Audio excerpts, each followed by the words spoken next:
Good evening and welcome again to Public Perspective. Tonight we welcome back one of our favorite guests, the president of the Metropolitan Water Reclamation District. And if I can say that fast 5 times, I'll pass the test. But in the meantime, Mariyana Spyropoulos, it's such a pleasure to have you back on the show. Thank you for having me back. Yeah. So what's going on at the Water Rec? What's new? What's exciting? Well, one of the exciting things about the agency is that it keeps doing what we're supposed to be doing consistently and without major problems for the past 100+ years. And that's the way you want it, because we treat wastewater and we manage stormwater, and we want to make sure that we keep our environment safe and we protect our water supply for the community. Those are pretty critical sort of missions and issues that we're dealing with. Well, if we think about things, the recent storms in Houston, where the entire city was flooded. Now, they did get, what, 4 days worth of rain, 50 inches, something like that? Yes. If we got hit with something like that, could we handle something of that size, or is there always a limit to what we can realistically expect to handle? Well, that's an important point that you raised, because I did recently write an article for the newspaper regarding that issue. Mm-hmm. Could we handle that type of storm were we to be hit with that in this area? And the short answer is yes. But we have to do a lot of work in terms of the large infrastructure that we have, which we have it in place. We've talked about this before, but for your listeners that are just tuning in now, in 1960, city, county, and state officials got together and said we got to build some kind of large infrastructure to handle these heavy storms we're getting. 1970s, we started building the Deep Tunnel Project, which is 3 reservoirs and 109 miles of intersecting tunnels. It's important that Deep Tunnel is not just a tunnel, it's these reservoirs Absolutely. as well, right? And they're geographically located as well. So you've got one north in the Des Plaines, 300 million gallons. We're going to have, in McCook, we're going to have a reservoir that's going to hold 10 billion gallons of 10 water. billion with a B? With a B. And in the south, we have the Thornton Reservoir, which holds 7.9 billion gallons of water. Wow. So in addition to that, we also are working with municipalities on local projects. And so what I mean by that is green infrastructure, working with municipalities to build reservoirs to hold water. Some communities have more challenges than others, depending on what their topography is like. And when I say topography, I mean, do they have a very depressed area? Do they have a lot of hills?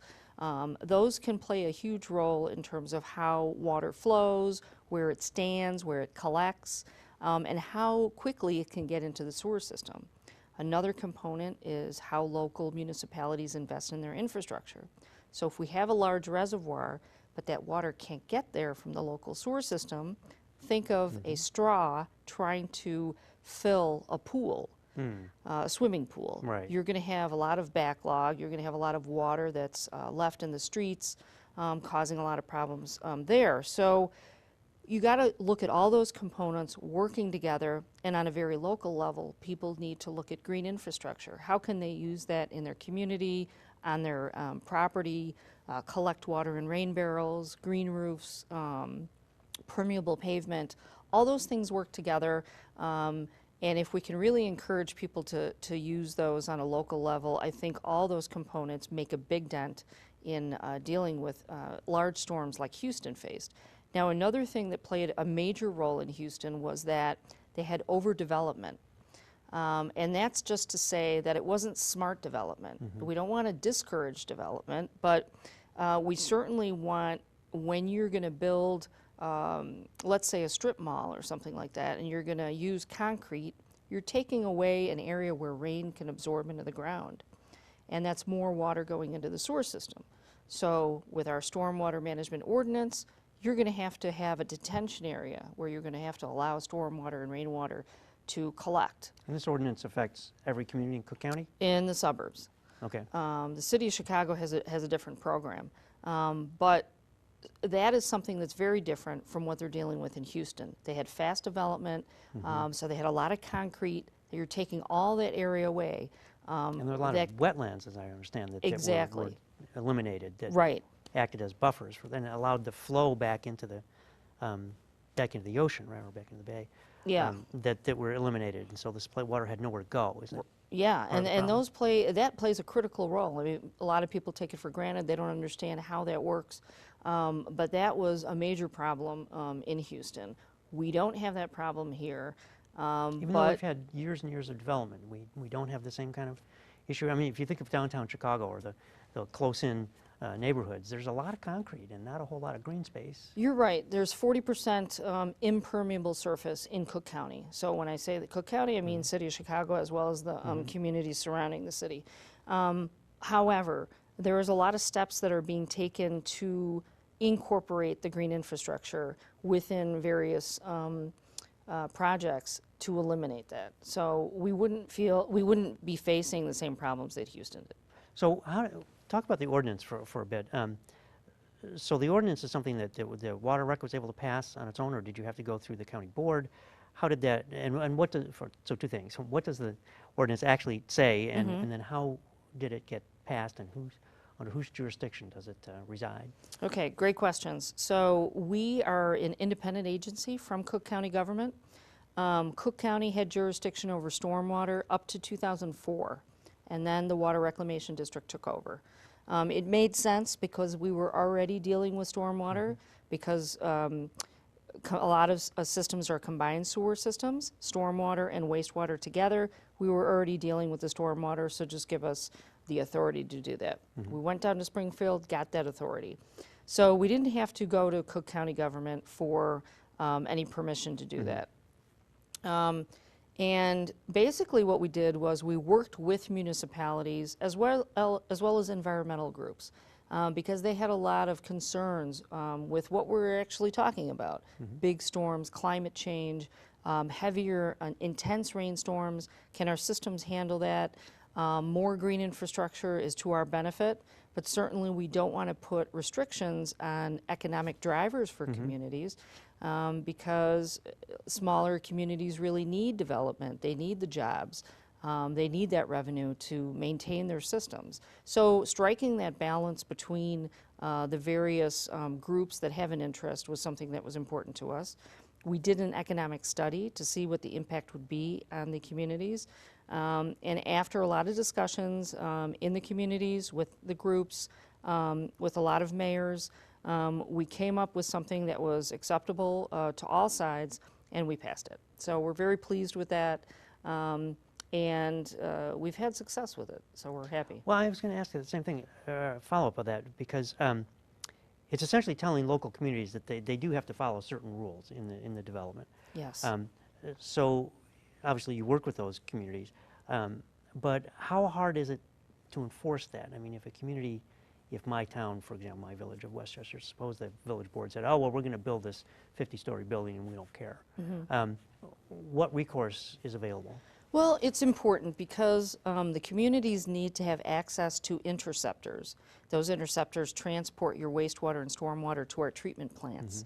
And we service all of Cook County. We have 7 plants throughout the county, so every community is connected to our plant. So in order to have that access, you're going to need permission from us.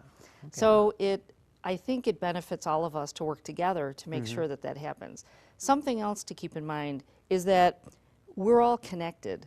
And I don't say that, just to be trite and to say something cute. Kumbaya. No, Yeah, but- exactly. right. We are connected in terms of if one community decides that it's going to barricade itself from the stormwater, then the surrounding communities will Suffer the therefore be consequences. inundated with that. So you don't want to have that kind of, because it can work both ways. So certainly we're cognizant of that.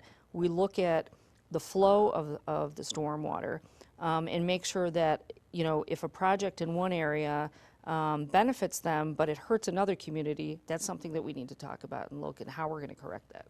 And so because they have to come to you for permission, you have the ability to look at that and say, oh, wait a minute, there's some conflicts going on here, right? Yeah, and so far, there haven't been problems. I mean, and people understand that, and they want to work together. But, water doesn't know political boundaries. It doesn't know neighborhoods. Yes. It just sort of, affects us all equally. It has no ideology. Exactly. It seeks its own level, right? You're absolutely right. Yeah.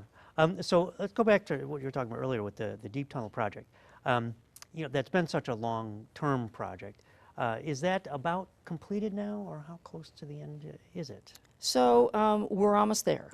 It started a long time ago, but there were a lot of components to it. So the tunnel part was completed in 2006. The Majewski Reservoir is online. Thornton Reservoir came online in 2015. And the first part of McCook Reservoir, it was broken up into two parts because it's massive. It's going to be 10 billion gallons with a B. Yes. And so the first part, 3.9 billion gallons, is online. We just opened that and made it operational December 4th of this year. Sorry, of 2017, right. So, and that has already taken in 600 million gallons of water. From storms? Yes, Yeah. from recent storms. And it's going to serve, well, it does serve about 30 communities in the western part of the city, as well as the suburbs. And that's water that would otherwise perhaps be in the streets, maybe even possibly in people's basements. So we know that this is working. So where do you go from here? And you've mentioned climate change, and so there's a lot of uncertainty about climate change and how the weather patterns will change as a result of that. As you know, we've seen the so-called 100-year storms in much smaller intervals than 100 yes, years. happening much more often. Right. I mean, I think about Southern California, first devastated by wildfires and then inundated with water causing mudslides. Now, one of the advantages of being in a flat area is we're not as susceptible to mudslides and that sort of thing. Right. But how do we forecast into the future and think about what kinds of issues we're going to have to deal with? Well, just in terms of, the Water Reclamation District, we're certainly looking at things like climate change and how that we've been feeling it. We've been, we've got people at the district, a lot of talented staff who analyze the weather and patterns and see, what do we need to prepare for? How do we need to upgrade our systems to be able to handle that flow? And we're noticing that there are more intense rainstorms. They're shorter and they're more intense, which is what I was saying about flooding. Right. Certain areas, the systems can't handle it, which is why we want investment in infrastructure, to expand that infrastructure to be able to hold that volume that we're seeing, that increased volume. And the other thing is, although we're inundated with rain here, there are other areas that don't see that in the United States. Right. So you will often see migration of people when you don't have water supplies. We are very spoiled. We're Yes, right we next are. to Lake Michigan. We take it for granted. I understand why people do that. When you grow up, you course, see it's right there. sprinklers, sprinkling a lawn. Someone forgot to turn it off, and Who cares? yeah. I mean, in a sense, but people from California come here and they say, "Oh my God, how can you be wasting the water like that? I mean, it's such a precious, resource, and they don't have the supplies that we do." So, if we're smart about it now, in terms of how we're approaching it and how we're, storing stormwater, using stormwater for irrigation purposes or agricultural purposes or even manufacturing or construction, and preserve the drinking water for human and animal consumption versus using that. Watering You your don't lawn. need drinking water to flush your toilet, technically. We could be using gray water, which is an interesting concept, and it's something that we're exploring too. Is it something that we'd have to work with the plumbing industry to be able to convert people's homes to be hooked up to your washing machine and your dishwasher to use that water to flush?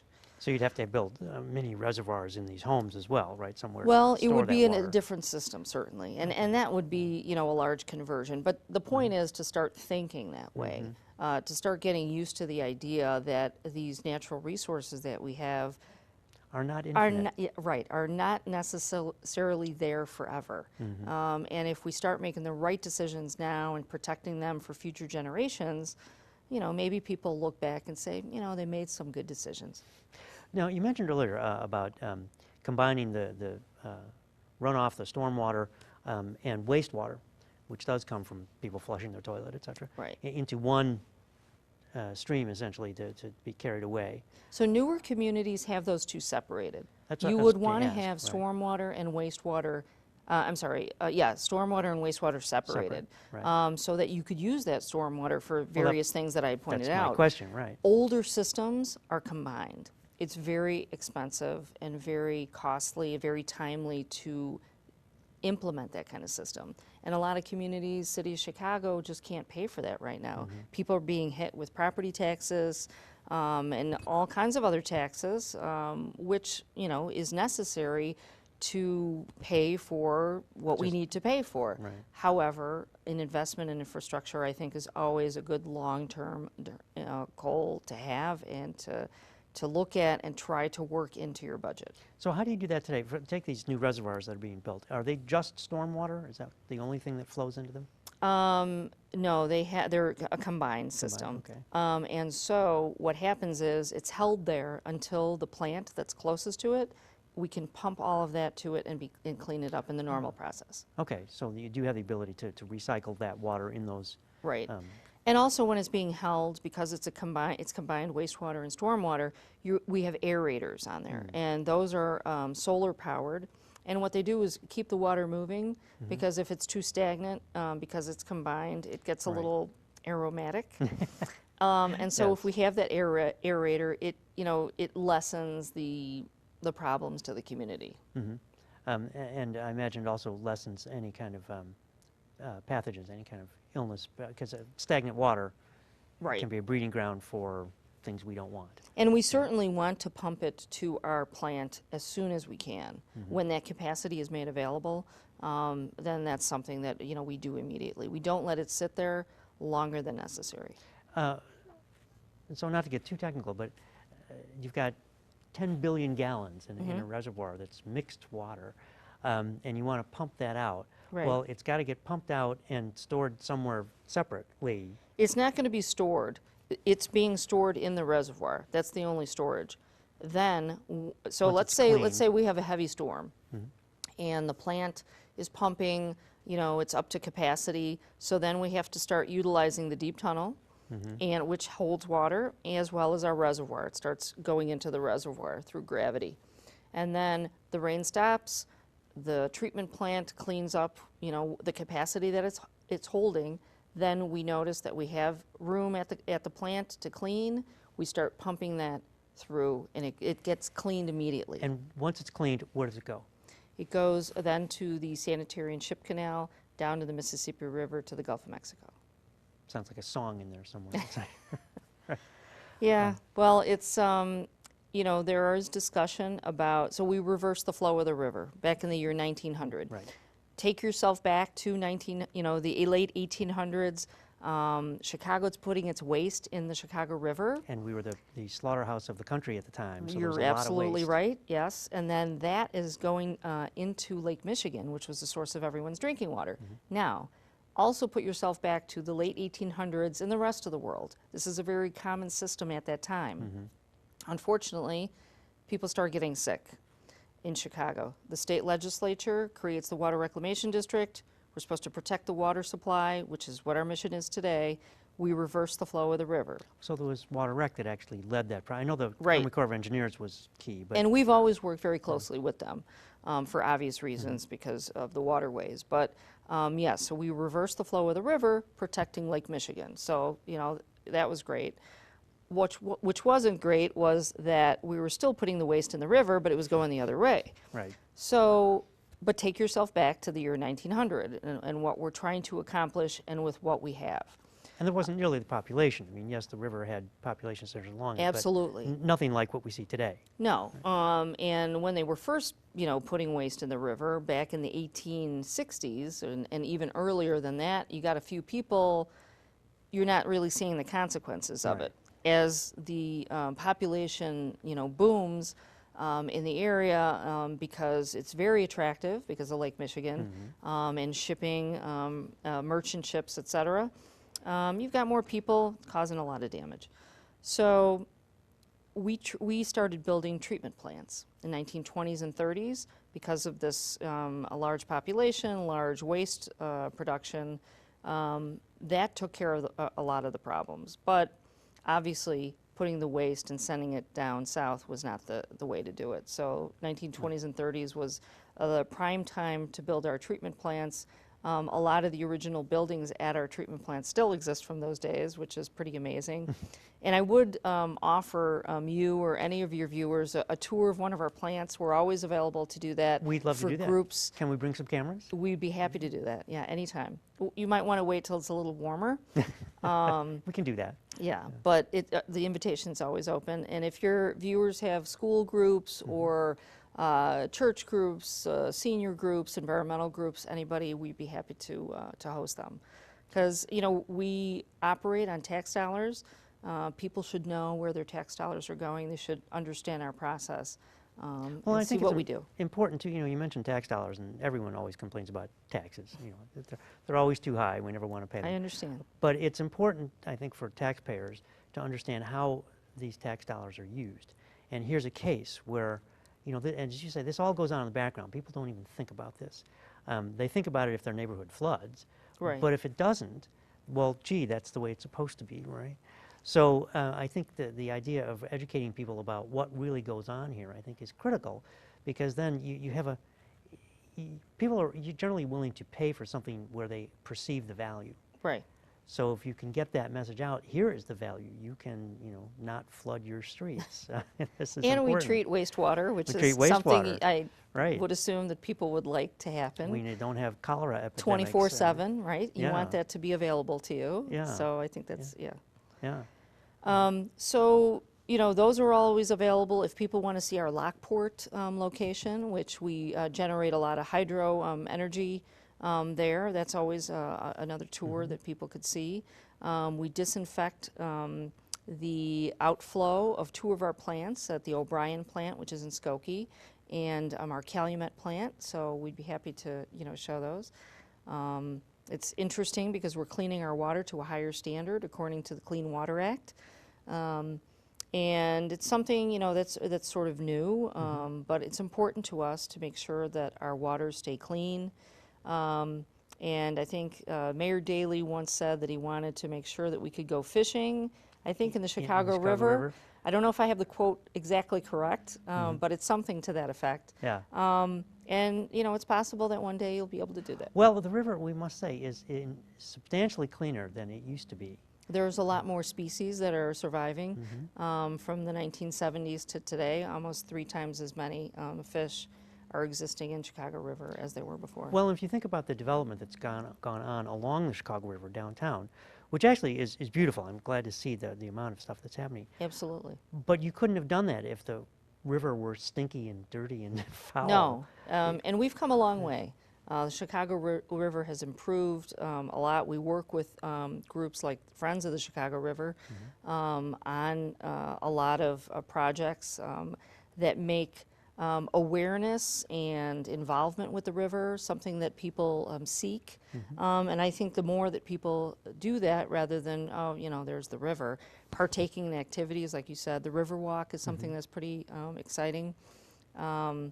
You know, people are more conscious of it, and they want to see good things happen around Well, it. the other thing that you brought up that I think is really worth noting is the work with environmental groups and citizen advocacy groups, because you know, there's such a common perception that, you know, government is the enemy and government can't do anything right, and, you know, or you just can't talk to government, you can't get to them.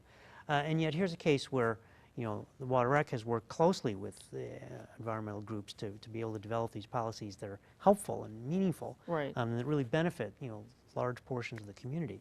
And that's something that we don't always think about. We think of environmental groups as having to fight against the government. Right. But here's a case where, in fact, it's hand in hand. So how did you develop that relationship with them? Well, I wouldn't say that we're perfect. I mean, I hope... Only we who interview are perfect, right? That's the only place. Right? I mean, I think we're definitely improving. I wouldn't say that all previous administrations were open to working with all the environmental groups, but I think it's also indicative of the times that we're living in. I certainly, when I ran for office, because we're elected, I ran on the issue of disinfection of our outflow. I was pro-disinfection, but I wouldn't say that the board at the time that I joined the district was all in on disinfection, and that has happened over time. There's also been a change on the board. And, you know, people have different perspectives, different backgrounds, and they bring those perspectives to the board. Sure. So I was happy that 2 years after I joined, we were able to get disinfection It seems like passed. something that would be hard to imagine what the argument against disinfection is, but I know that they exist.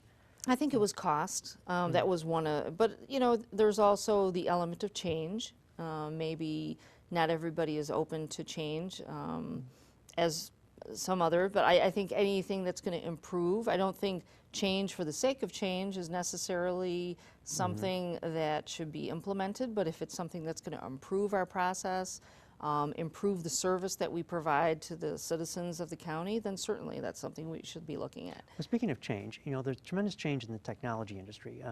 Artificial intelligence, smart technology, smart Yes. cars, smart everything.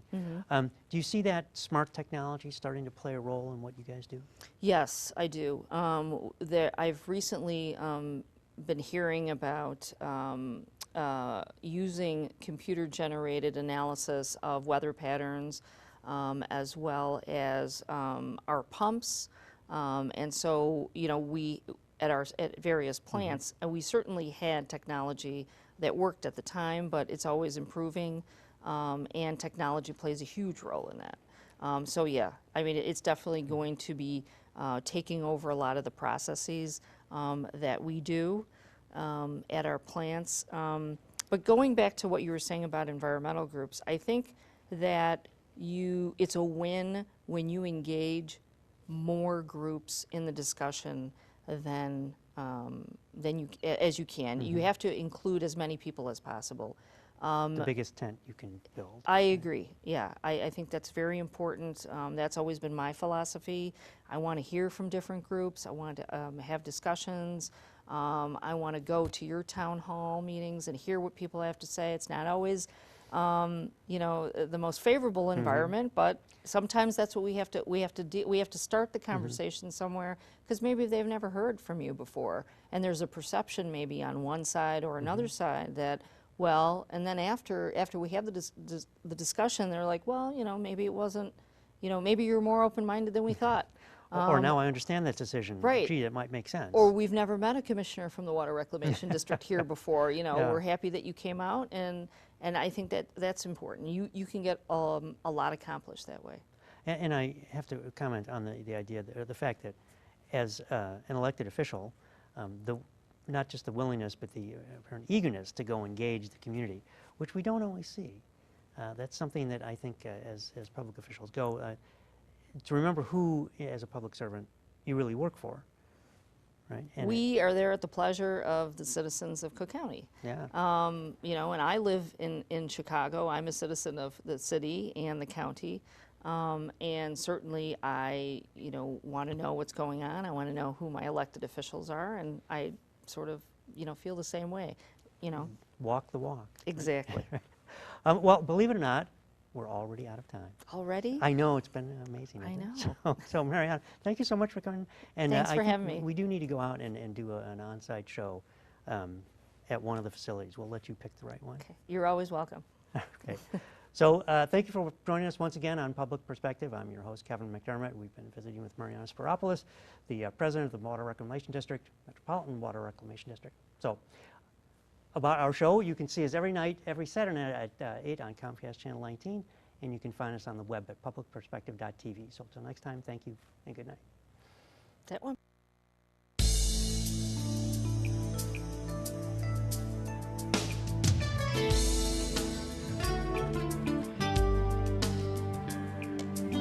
So on